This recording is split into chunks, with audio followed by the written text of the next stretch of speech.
folks, Jay Haft here again. This is episode 7 of Beaver Dam in the state of Wisconsin, a corrupt criminal enterprise. This is a true American horror story. These are all my opinions. I'm going to show my sign here again. So hopefully we can get some help to help these people and, bring justice to the state of Wisconsin.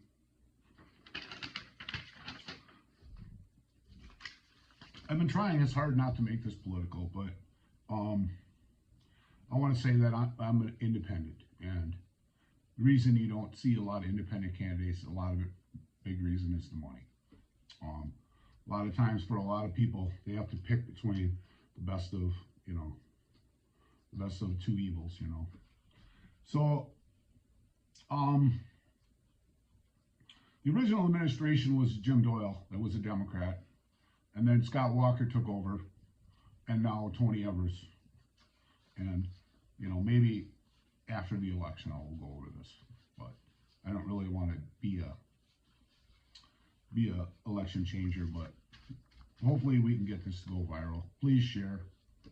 Okay, so I originally said I was going to do this on the agreement that HUD, ruled in favor of me, and I got the property owners $500,000, but I'm going to wait on that because in a couple episodes or so, because there's so much more that I have to tell you that transpired in the meantime.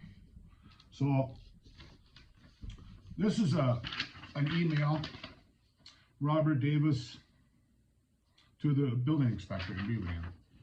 Okay. And now I explained that when they do the floodplain ordinance and stuff, it's state regulations that they're supposed to apply it evenly and fairly. And there's nothing against Jeff Banky here because he's a nice guy. And he got threatened and stuff after the flood too, for a shorter time. But he just cares about his business, his property, and I don't blame him. It says, from Rob Davis, I talked with Jeff Banky, who owns Design Plus, who was wondering if his building is in the floodplain. I said that because the city administrates their own floodplain ordinance that I would check with you to see. He said he was told that it was in the floodplain, but didn't think that he should be, because they told him, the 50%, the lies about the 50% rule. Can you please check to see if you think his building is in the floodplain? He said if needed, he would have a surveyor come out and shoot the elevations because it's in his best interest. And then it says, so maybe you could just provide him an elevation that would be sufficient. So it's just an example how the DNR operates. Like I said, it's nothing against Jeff, he's a good guy. Okay, this is another email from Robert Davis to Robert Lemke, who's one of the partners in the Wyco building. Okay. It says, this is from Rob Davis to, and Todd, it says. Hi, Todd, just a couple of minor clarifications. The dam failures maps were not developed by the DNR. They were developed by a consultant who was hired by the city of Beaver Dam or approved by the DNR. The new FEMA map completion schedule is a guess, but based on what we've seen in other counties, it should be pretty close unless there are a large number of appeals or comments when the drafts come out. This could then push back the schedule. This has to do with the Wyco building. To be properly flood-proof, they remove the building from the 50% rule. And the thing there is, it's what your assessed value is at the time. You can only stick in half that money, okay? And so they would only be able to, I think it was like $200,000, even if it's $250,000 what they paid the city. Usually assessed values are less than what you actually sell the property for. So let's say it was $200,000, so they'd only be able to stick $100,000 into it. And then they changed the building from what was like an old cotton mill factory into apartments, and that has a lot to do with as far as structural repairs.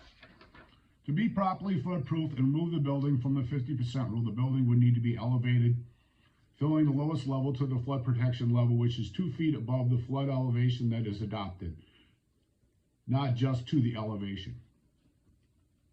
As you said, however, this could change in the future, particularly if the buildings and culverts are removed downstream and structures are removed downstream, the flood elevation would go down.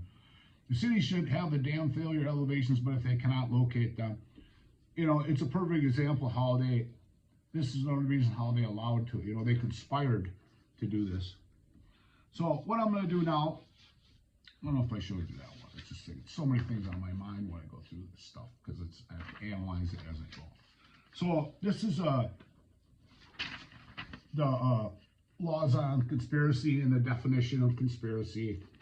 It says, conspiracy makes it a separate federal crime or offense for anyone to conspire or agree with someone else to do something which, if actually carried out, would amount to another federal crime or offense. So under the law, a conspiracy is an agreement of kind of partnership and criminal purposes in which each member becomes an agent or a partner of every other member. It's kind of like where the city and the DNR conspire to commit blackmail on the people. In order to establish a conspiracy offense, it's not necessary for the government to prove that all the people named in the indictment were members of the scheme, or that those were members had entered into a formal type of agreement, which, the Memorandum of Understanding, the MOU, or the members had planned together all the details of the scheme, or the overt acts that indictment charges would be carried out in an effort to commit the intended crime. Also, because the essence of a conspiracy offense is the making of agreement itself, followed by the commission of any overt act, it is not necessary the government prove that conspiracy act is succeeded in accomplishing their unlawful plan. And one of the things about a conspiracy is, this conspiracy is still running. It runs until it's what they call a withdrawal of the conspiracy. That's when one of the members or the members come forward to authorities, and that ends the conspiracy. Otherwise, it's still running. And the thing is, the statute of limitations on that is 5 years, but it doesn't start until there's a withdrawal. And there actually hasn't been a withdrawal on here. This is another one on the conspiracy defined. Okay, an agreement between two or more persons to do an unlawful act or an act which may become, by the combination, injurious to others. Formally, this offense was much more circumscribed in its meaning than it is now. Lord Coke describes this as a consultation of agreement between two or more to appeal or indict an innocent person falsely and maliciously, whom according they cause to be indicted or appealed, and afterwards the party is acquitted by the verdict of 12 men. The crime of conspiracy, according to its modern interpretation, may be of two kinds. Namely, conspiracies against the public, or such an endanger the public health, violate public morals, insult public justice, destroy the public peace, or affect public trade or commerce.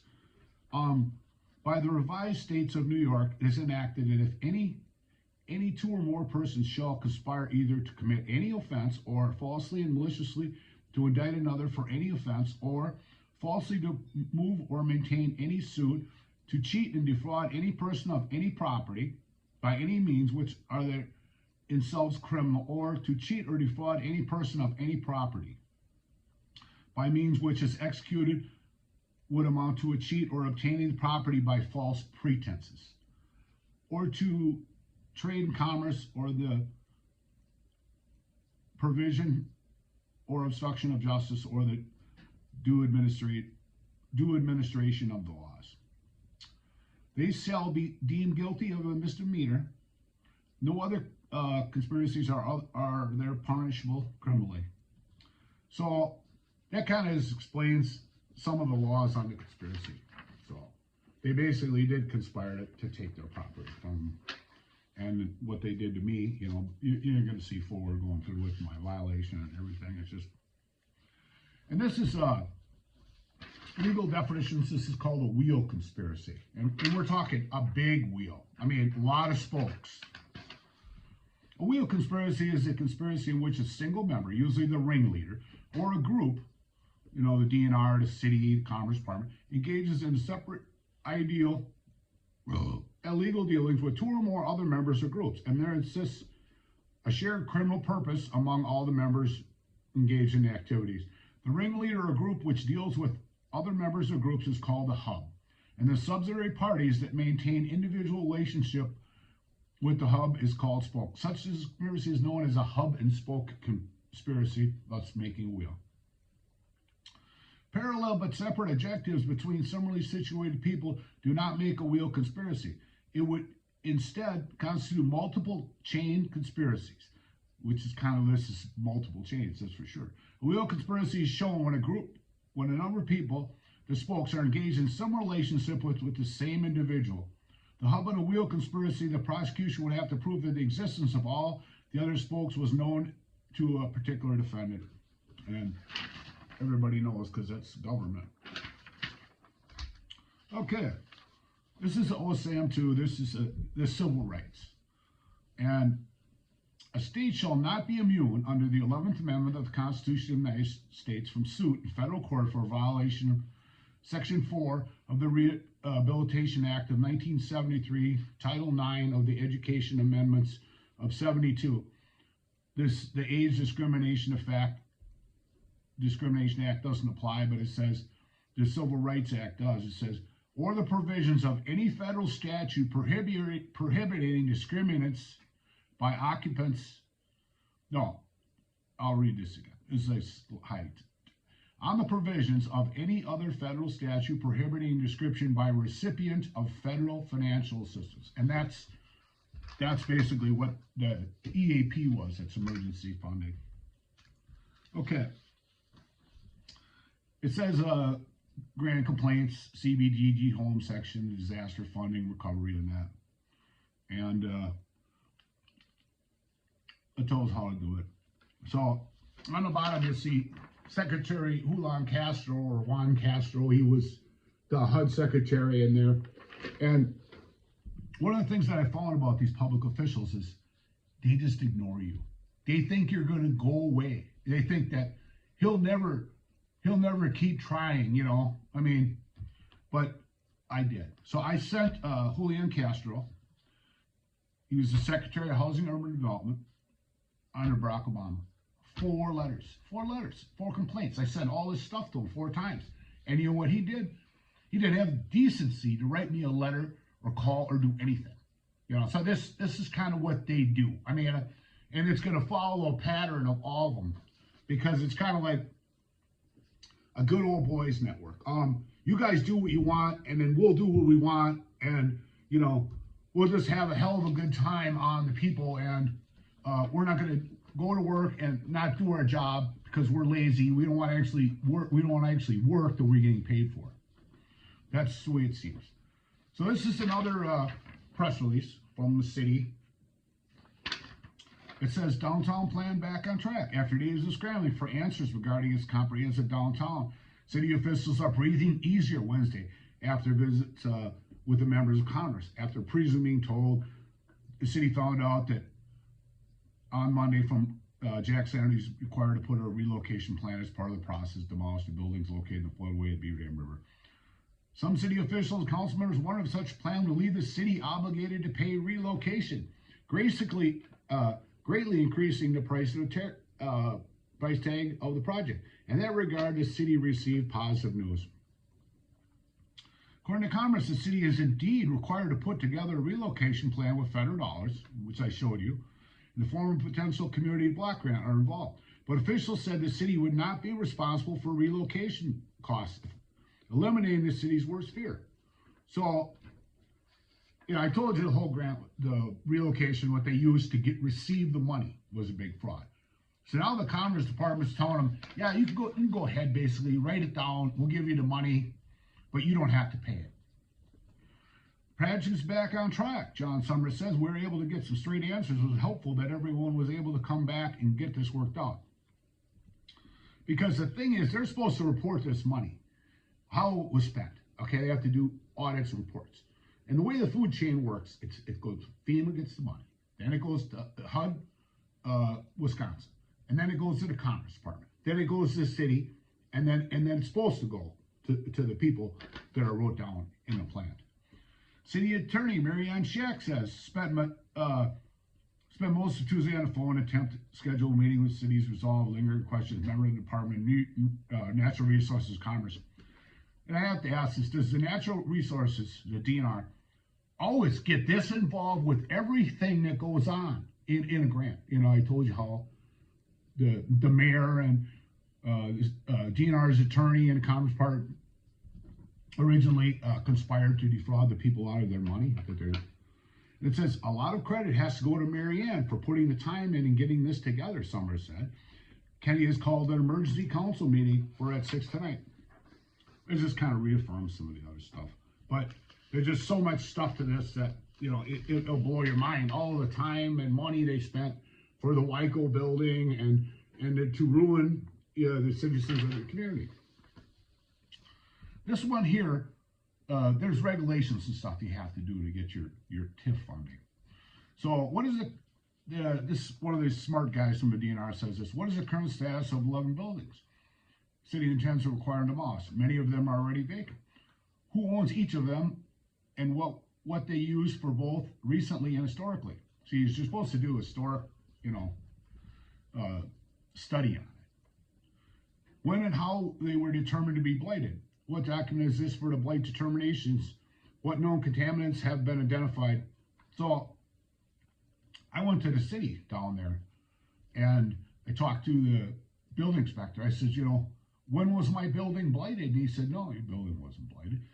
So half of the buildings in this TIF district that they have in there are supposed to be blighted. And the TIF district covered quite a bit of area. And I can't see them being half of them blighted because, these laws don't apply, I guess. Does TIF District 3 relate directly to the new TIF district now? How and when was a determination that at least 50% of the land in TID 3 has been classified as blighted?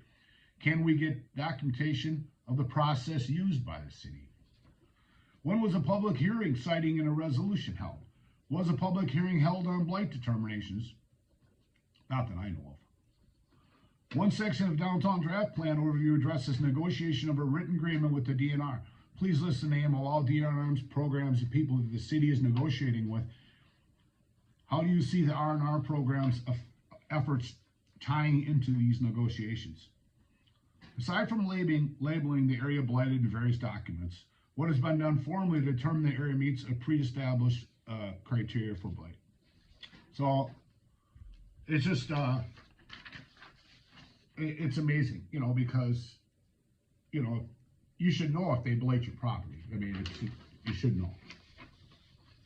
This is a press release from wisnews.com. It's a printable page, 1/30/2009. This is when I reopened my building. I had to spend around $40,000 when I reopened because I had sold a lot of stuff out of my building because I was told I couldn't fix my building and stuff like that. So not only had to fix my building, clean the basement, replace all that stuff like I was saying, furnace, water heater, pretty much all my infrastructure was destroyed because it was in the basement. So it says from Dan Bloke, staff reporter, while emotional rescue is a thing of the past, owner Jay Haft isn't through with the tavern business.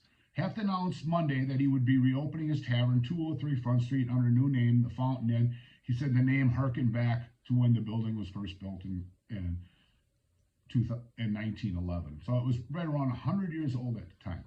And the reason I did that is because, like I said, the Historical Society was happy with that because that was the original name. Those familiar with emotional rescue won't notice a lot of differences when the incarnation of the business opens on Friday, November 28th. But Haft said he's going with a jukebox instead of a DJ and has applied for state and national historic register status, which provide protection from the Department of Natural Resources. And see, at the time, I was under the assumption that I couldn't fix my building. I was under those fraudulent threats of that I couldn't fix my building, and the 50% rule included everything. So I busted my ass, not only spent around $40,000 to reopen, but, Okay, and then it says, the bar is in the floodway of the Beaver Dam River, and the DNR said it would be ordered down at some point in the future. So this is some of the stuff that destroyed my business, because if you had a dart team, a pool team, or you wanted to have a party and stuff like that, would you sign up for this bar if you thought it was going to be ordered down? I mean, this is the kind of stuff that, just destroyed my business. Okay. This is a letter from the Department of Natural Resources. I, spent more time, contacted them, and sent them out some documentation. And this is from Kathy Stepp. She's a secretary of the DNR at the time, under Scott Walker. So it says, J. Fountain Inn, 511 South Lincoln Avenue. That's where I live in town here. Thank you for writing to me about your Fountain Inn property in Beaver Dam.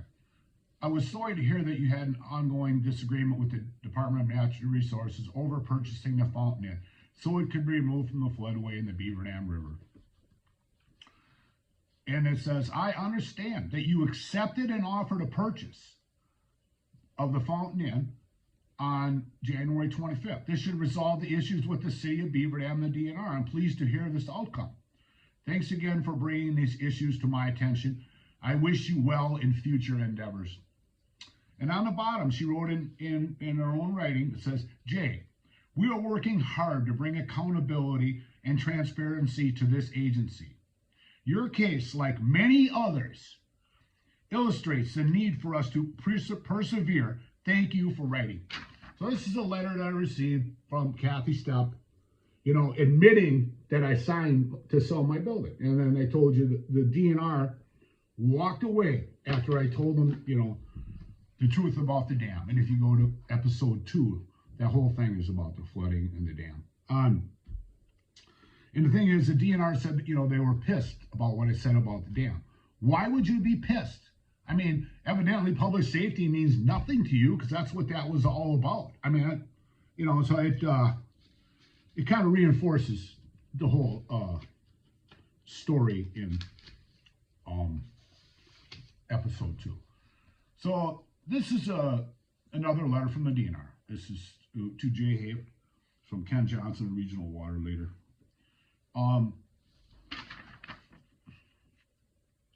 I told you that I went to the city and asked them for the blight determinations. One, my building was actually blighted, and they didn't do it. It says, I made a public information request from the DNR here. We have received your file in order to respond to your public information request. A letter of November 13, 2009 requested the following information. A copy of the MOU agreement with City of Beaver Dam and the DNR for the Wyco development. Basically explaining that thanks for putting in their Wyco development. Copy of the termination of blight for my building and the 11 others. Copy of the historic preservation study for the stewardship grant. You'll see in here that they were trying to give them another $777,000 to purchase the buildings. This was a stewardship thing. I told you that they already received funding 3 times for my building. The 4th one will be coming up in that, when I do the section on the HUD verdict on the whole thing. Okay, we believe the MOU we're referring to may be an intergovernmental agreement, IGA, between DNR's Redemation and Redevelopment Program in the City of Beaver. A copy of this agreement is enclosed for your reference. If you have any specific questions on the IGA, please contact them. With respect to the blight determination reference to number 2, the city created a TIF district following the procedures outlined under Chapter 66.1105 Wisconsin Statutes. After the city created the TIF district, that was the first time they got funding for my building. A request was submitted to the DNR for a general liability clarification in order to ensure that the removal of buildings would comply with state remediation and development standards. And I'll show you it didn't as we move forward. We provided a letter to the city on March 13th, have included a copy for your records detailing blight determinations following the TIF district being created. We don't believe our files contain the records you're looking for and recommend to contact the city. See, in order for them to give them this environmental protection, it's called the LGU, which I will go through later. Your third request copy is this historic preservation study required by Beaver Dam for the stewardship grant, and it says that, however, no stewardship grant has been awarded to the city as of the date of this letter. But they were working for it, so they spent a lot of time and man hours on that stewardship thing, and I don't know if they gave it to them after this or what, because it's hard for me to follow the money trail on this. Okay, so this is June 4th, 2013, 5 years after the flood. So the city had already got paid for my building 3 times at least. So I don't know about the stewardship. Okay, Beaver Dam Common Council last night approved another resolution related to purchase of the Fountain Inn. It was learned in February that additional funding is available for not only the Fountain Inn, but for the owners of the 11 downtown properties that were displaced following the floods of 2008. In a press release, Department of Administration, they took over for the Commerce. It was Scott Walker's new brainchild. Said when the city agreed to purchase the properties, the owners should have been given the pre-flood market value of the property instead of the assessed value. That means appraisals. U.S. Department of Housing and Urban Development has ordered the state to determine the market value of these properties before the 2008 floods to ensure the property owners received the proper amount. Owners for 10 of the 11 properties reached an agreement with the city years ago, but Fountain Inn Jay Hape was the lone holdout. Hape cried foul the process, saying he and other properties were owed more money, especially for relocation costs. An agreement is pending with Hape, though the dollar amount has not been made public. The resolution approved last night allows the city to act as a conduit in distributing state grant funds to the property owners. The final dollar figure has not been reached. The amount of the grant is $1 million. They gave him an extra $1 million after they already got $3 million. And I'll show you in this letter that I got as I move forward that was actually emergency funding. So that's 3 times that they received the funding from there for my building. And you'll see the other relocation costs here, even though they already got it in the relocation plan. It says, and any money not used will remain with the state. Mayor Kennedy says federal law states that the process is not open for negotiation. They just said in here earlier. I mean, who is this guy? And you know, it's incredible. You know, yeah. And I'll show you on the HUD thing yeah. But see, this is Tom Kennedy. He doesn't care about the people in the community. He's getting the money from the government. Was he going to try to steal that money? I don't know. But I'll tell you, it's unbelievable, this guy. Laws mean nothing to him. No negotiations.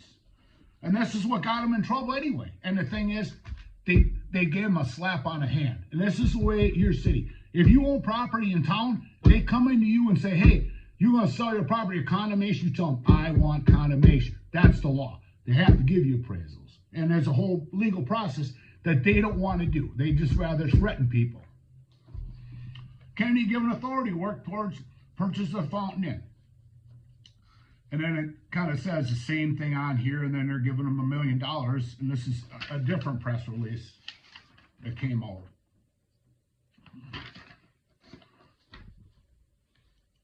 Yeah, because it looks the same, but they're different.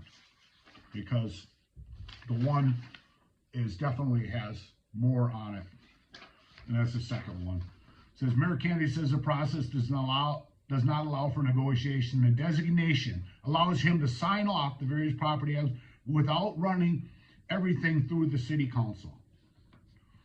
Yeah, so he's amazing, Tom. Though you never have follow laws. No, who cares about laws? Who cares about the people in their community? So the city tried another deal where they were going to try to buy my building for my assessed value because I told you they couldn't pay me what I was legally entitled to and give me appraisal because of that addendum. That was in the last one. It says here, Beaver Dam, I'll show you that quick. The big thing is it says, Beaver Dam no longer interested in the Fountain Inn. This is when they got paid 3 times for it already. The on-off again purchase of the Fountain Inn Tavern by the city is off again. The downtown business was the last 11 constructed over the Beaver River, remained standing after a city buyout and demolition in 2009. The city learned last month that unspent grant money from 2008 could be used to purchase and raise the structure and begin negotiations. Yeah. On Monday, the Common Council learned that JHAF rejected the city's offer to purchase. The city in turn stripped provisions from the owner that have found ejectable because, yeah. And then it says on here, it says, found objectable would have prevented him from suing the city for relocation costs. They got the relocation money already. So this is where they dragged this on. I don't know if they were trying to get paid for it 4 times. Well, they did. Maybe, I don't know. I don't think they got the stewardship. That would be 5. Maybe they could try to get it 6 times, you know, and just keep bleeding Jay Hafe and just kind of ruin him totally. So anybody who ever stood up for their rights, you know, and the laws, you know, you're going to get ruined because we're basically a criminal enterprise and we can do whatever we want. Yeah. Okay, let's get back to this. On Monday, the Common Council learned that Jay had to reject the city's offer purchase council to insert provisions on it. In a memo addressed to all the persons Monday, Kennedy attorney said officials of the Department of Administration would not award grant funding if it included relocation costs. Kennedy says the city sent a letter to attorneys for Jay saying they are no longer interested in purchasing the property. So this is why this lasted so long, and this is why I lost so much money. Okay, so I told you about that WXR community comment, and you can still go on to YouTube. It's still on there. You go WXR community comment, Beaver Dam, Tom Kennedy. It says top stories, February 28th, 2011, after they had gotten paid for my building already 3 times. Jay Heath says he is closing his controversial Fountain Inn Tavern on Tuesday. The century-old building was constructed over the Beaver Dam River is in violation of modern state status. Half balked at a city buyout after they led to demolition of 10 other properties and is apparently in negotiations with the DNR. Tensions ran high on Friday after Haight leveled accusations about Beaver Dam Mayor Tom Kennedy during W's community comment program. Kennedy shot back, saying that he's been trying to scare people over the past 2 years by spouting off that the city had not complied with orders to repair the dam. Kennedy says the dam is in perfect condition. Now, this is 9 years after they told them to fix it. You know, and if I was spouting off about it for 2 years, why wouldn't he go look at it? Why wouldn't he look at the dam? See, he was an engineer for the city, became even mayor. I guess he wasn't much of an engineer. But, you know, public safety is supposed to be #1 thing for the mayor. And that's why if you watch episode 2, this is what it's all about right here. While Hayes cited public safety as a matter for closing his doors, he also criticized the citizens' action during the post-flood buyout, which saw owners for 10 to 11 periods, 100% of their pre-assessed value. UF says the city threatened the property owners, and Kennedy says, no, we didn't threaten you, but acknowledged the DNR could order demolition of floodway properties. Hayes told Kennedy he wished you would have known about the buyout plan. So you can read it the rest of it if you want, but you know, Tom, he's an expert liar. I mean, I don't know how you could say something like that to your community. And then it says, this is kind of when the DNR decided that they weren't going to buy my building, and I told you they didn't want to because they knew the city already got paid for it. It says, the city of Beaver Dam is no position nor wishes to entertain any discussions with Jay Haight. The mayor says, this is February 6th. They already got paid 3 times for it. Oh, maybe you can get more money, like I was saying. Negotiations between the downtown building owner and Wisconsin Natural Resources were broken off last week. It was spurred by flooding, and then Beaver Dam mayor said Thursday next step would be up to the DNR. The city of Beaver Dam is no position nor wishes to entertain any discussions with Mr. Haight. Haight's Tavern has 11 properties, and says, well, the remainder of the property, you know, and, you know, the Daily Citizen, you know, they actually printed anything that the mayor said, believed anything, you know. And down here, they got the address wrong on my building. It's just 208, it's 203. But he did manipulate the media. Okay, this is interesting, too. This is during the demolition. You can see the side of my building. That's what they left me. You know, I mean, my building was a shambles on the outside of it because they had to remove it from there. And if the city would have done it fairly legally, it probably cost them another 50 to 100 grand to do this because they didn't want to follow the law and everything. But the most important thing you have to look at this is, if you look at, for months, the only way to get into my building was to jaywalk across the road on Business 151 that came through town there. And Highway 33 is Center Street as it turns there. So the people, my customers, had to risk their life, jaywalk to get into my building. You know, it's insane. They denied illegal access to my building, you know. But this is another thing. Who would want to come out and run across the snow and ice and stuff and risk your life to come into a business? This is another DNR email. Says, wow, $1 million more than they needed. Don't see that often, Rob. Oh, you dig a little deeper. And Secretary Frank and I, a budget pitcher, Matt, is following this closely. And we'll make get questions. Alerting to Beaver Dam conference call, Beaver Dam and FEMA, and the city received 3.7 in Department of Funding. It's kind of interesting because now all of a sudden FEMA's involved with us. So they were pretty happy considering their budget for the project is $2.7 million. They're still hopeful they receive stewardship funding as well. I did get a chance to ask them what they're going to do with the extra money. But that one's a little different than the other one already because of the stewardship funding. It says, this is another city press release. You know, it was just constant, you know. Oh, Beaver Dam grants being pursued. And says the third possible source of grant money is the stewardship money, the Department of Natural Resources, according to Director of Administration John Summer. This money would go towards the acquisition of 9 properties. You know, how many times could you try to get possibly paid?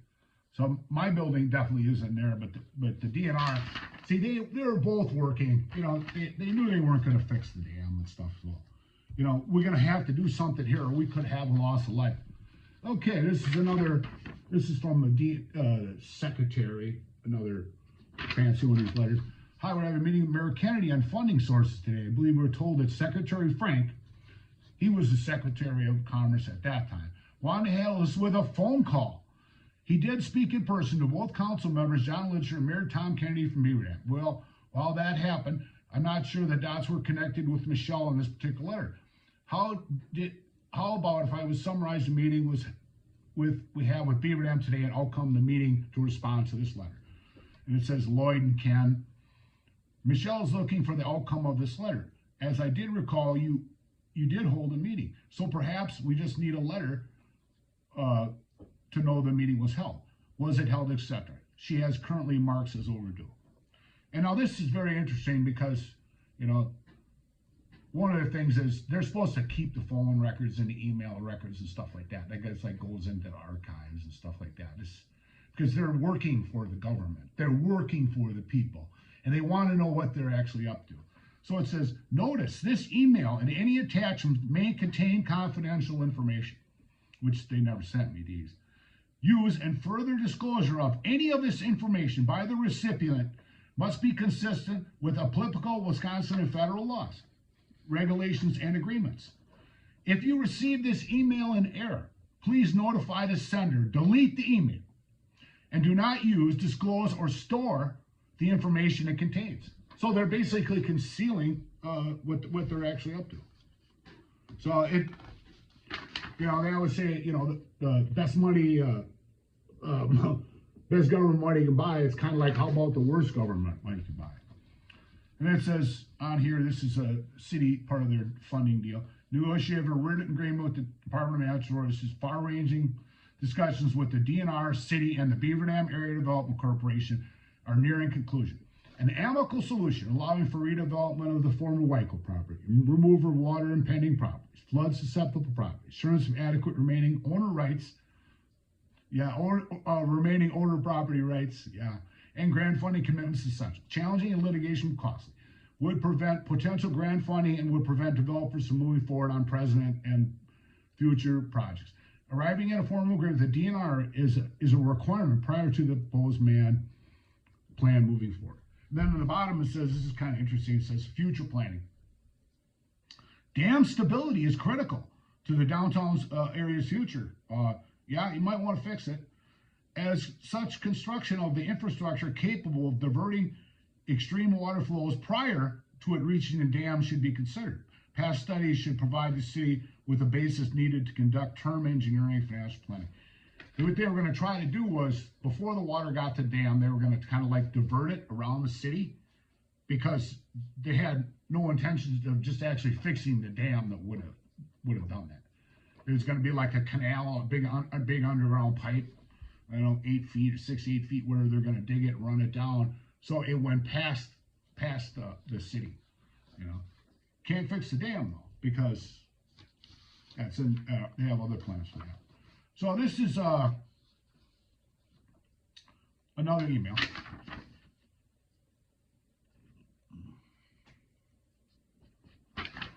It says from Robert Baldwin.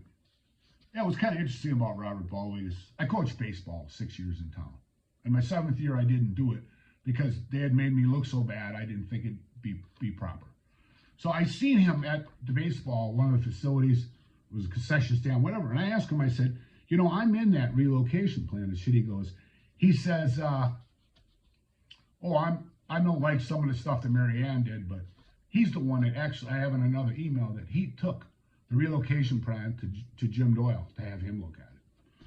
So I don't know what the outcomes of that is, but I'm sure he's going to take it to show it to the governor. He's not going to look at it. And my building was in there.